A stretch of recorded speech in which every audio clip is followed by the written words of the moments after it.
Hey guys, welcome back to Builds by Maz. This is part 1 of a new series where I'll be showing you how to build your own fireplace or media wall, just like this. Each video will cover a different part of the process, starting with framing, adding backer board, and finally installing stone. Along the way, I'll also show you how I built this mantel with hidden storage. This video will focus on the framing, which is the first major step of the build. I'll also show how to install this Dynasty fireplace, as well as provide some general info about it for anyone looking for a fireplace. Let's get started.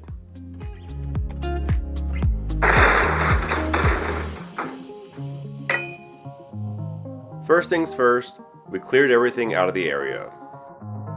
Before building any kind of media wall, it's a great idea to tape up a visual onto your existing wall to get an idea of how it's going to look. I took a bunch of measurements to make sure everything would be centered, and then taped out a general layout. This is the stage where it's easy to make adjustments, depending on how it looks on your wall. This will also help you determine what size fireplace and TV to buy.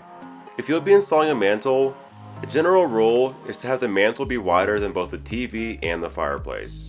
You also don't want your TV too high, so you're not having to look up while watching it. When you're done taping, leave it up on the wall for a bit, and take some time to make sure you like how everything looks. If you're happy with your setup, the next step is to make sure you have an outlet up behind your TV area somewhere. If you need to add one, you can find a video on my channel where I show the full process for how to do this. With our new outlet installed, we can start on the framing, and we'll begin with the sides. Measure from floor to ceiling along one of the edges of your fireplace wall. In my case, I have a sloped ceiling, which made things a little more difficult. Using an angle finder in the corner of the room, I could find the angle and transfer that measurement when I'm cutting my frame. Mark your floor to ceiling measurement on a 2x4, and I had to adjust my miter saw to account for my ceiling angle, and then make your cut. I recommend doing a test fit just to make sure everything looks correct. If it does, cut out a second piece of the same size.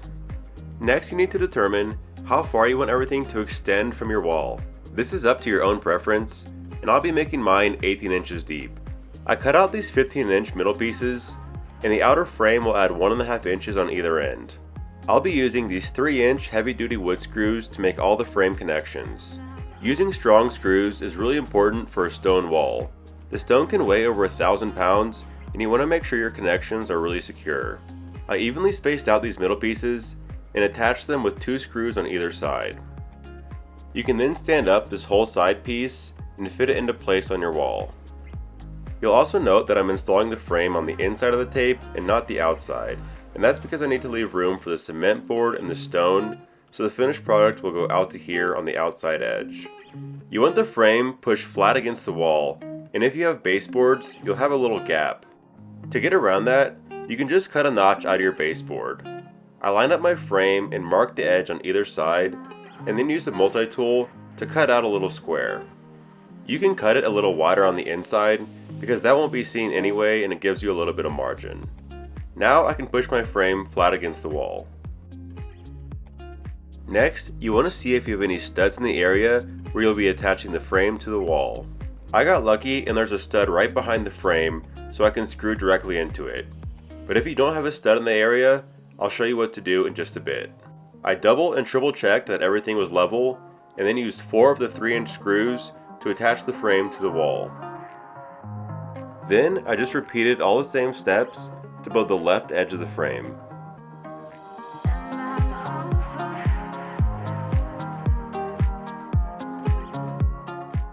I got lucky again with my studs, and I was able to screw this frame right into it along this edge here. But let's say my stud was out somewhere this way. What you could do is take a spare 2x4 and attach it to a couple of studs with the end pressed against the frame. Then, using a couple of pocket screws, you could attach the frame to this blocking, and that would hold the edge of the frame steady. With the sides done, we can move on to the front of the frame. Make sure you have your fireplace picked out by this point, because it'll affect the rest of your framing. If you're still searching, then I really recommend checking out Dynasty fireplaces. They've got a few different styles which you can see here on their website, and I personally use their Harmony series. These are high quality fireplaces that look realistic and can last for years without any maintenance. Each model also comes in various sizes to fit your own needs, and I use the 64-inch wide version. This is an easy plug-and-play fireplace that works on a standard outlet. It's got 2 heat settings, a bunch of color settings, and doesn't require any special ventilation. The harmony actually gets built into the frame, so you can get a fully recessed look. But you'll see that it's a pretty beefy fireplace, and because of that, it requires 2x8s for the framing. I cut my lumber to size and test fit it into place. I then cut out a bunch of support pieces, and this will determine how high your fireplace sits off the ground. And the bottom edge of my fireplace is 12 inches off the floor. These longer side pieces here will be the same height as the top of the fireplace.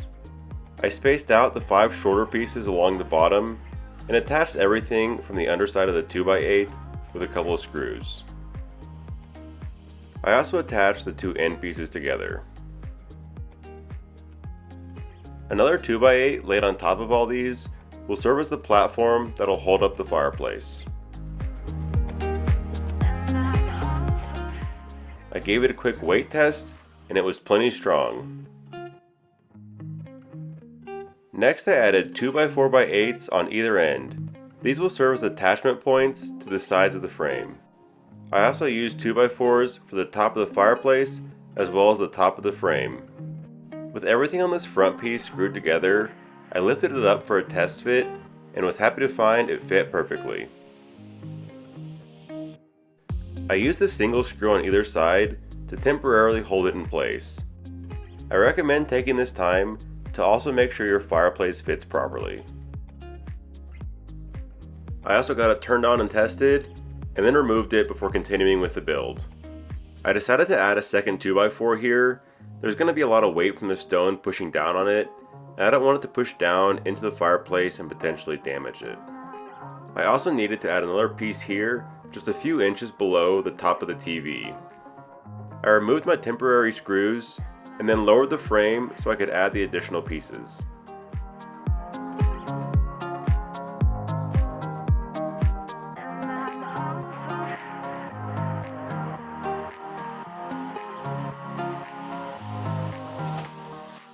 Having this extra 2x4 just gave me some peace of mind, and I knew it would be able to hold plenty of weight.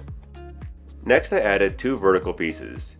These will be positioned a few inches inside the edge of the TV. Because of that double 2x4 I have in place, I'm going to attach these on the bottom edge using pocket screws. On that note, I'll have a link to that jig and all the materials used for this project down below in the video description.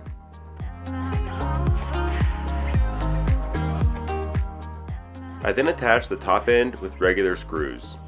Next we need to add framing for the mantel. If you're just using a standard mantel, you can add some blocking like this so you have something to attach it to. But if you want a mantel with a hidden drawer like I have, then follow along for these additional steps. This 2x6 will act as a spacer and support for the edges of the drawer. I marked spots along the back wall that were level with the top of the 2x6, and then drew a line connecting them. Mark off any studs along your line, and you'll need to use at least 2. I measured the distance from the wall to the front of the frame, and cut out 2x6s to size. These will get installed right here, and the drawer slides will be attached to them. I screwed a 2x4 into the studs along the back wall, which will support the back edge of the 2x6.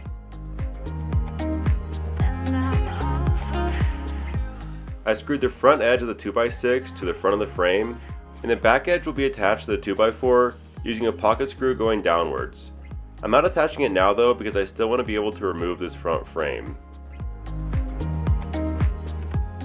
I added the 2x4 along the top, and this will create the opening for the drawer. Next we need another horizontal piece that goes just above the bottom edge of the TV. Make sure the size of your TV will fully overlap this opening by a few inches on every side. I lowered the frame one last time to add some blocking on the sides as well as along this whole top area. I also added those pocket holes needed for the sides of the drawer, as well as on the lower edge of the side of the frame. Now this frame can be permanently attached. I used pocket screws on the very bottom because I couldn't fit my drill for regular screws, but I used the 3-inch wood screws everywhere else, 4 on each side. I attached the drawer sides to the back support and double checked that it was all at 90 degrees.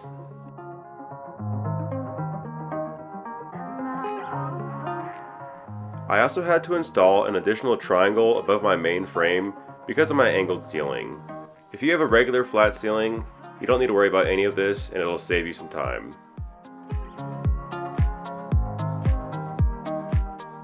But that's the final step of the framing, and then it's done.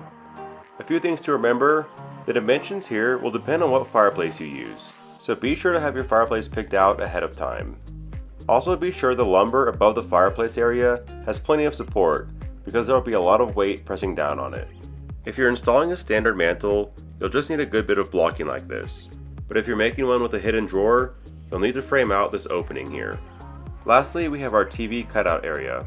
Make sure the framing is smaller than whatever you taped onto the wall, because you'll need the TV to overlap it by a few inches on every side. You can also now remove all the tape, since you won't need it anymore. Here's the fully completed frame, which might help you visualize all the parts needed. It's ready for the next step, which is installing cement board, and I'll cover that in the next video. But first, I'll demonstrate how to install this Dynasty fireplace, as well as show some of its features, so you can decide if it's something you might want for your own home. It utilizes 2 brackets on either side, and then just slides into the framed opening. 4 screws then secure it to the front of the frame. A glass panel protects the front, which I recommend removing with some gloves so you don't leave any fingerprints on it. This fireplace comes with various bags of crystals. There are large and small clear crystals, as well as 1 bag of semi-transparent ones. If you're wanting a crystal flame effect, you can spread out all the clear crystals along the bottom of this opening in the fireplace. Optionally, you can add some larger crystals on top, which I've done here on just the left side for comparison purposes. Using just the crystals like this can give your fireplace a sleek and modern look. But if you do want to add the included logs, it comes with a guide that gives you recommended placements. I forgot to film it, but we used a mix of the clear and black crystals and then just placed the logs on top. The mix of crystals makes it look like there's burning embers below the wood. It's really a cool look. After reinstalling the glass, there's a trim piece that goes over the front to give it a finished look. The Dynasty Harmony can also be turned on and controlled with an included remote. There are multiple flame colors and settings to fit your own personal preference. There are also a ton of color options available for the crystals, giving you plenty of combinations to play around with. Here's what it looks like in a finished fireplace wall. It really is beautiful and one of the most realistic fireplaces on the market. I hope you enjoyed the video and that it's helped you with framing your own media or fireplace wall. Be sure to subscribe to the channel so you don't miss the rest of the series showing you how to finish your build. Thanks again for watching, and we'll see you next time.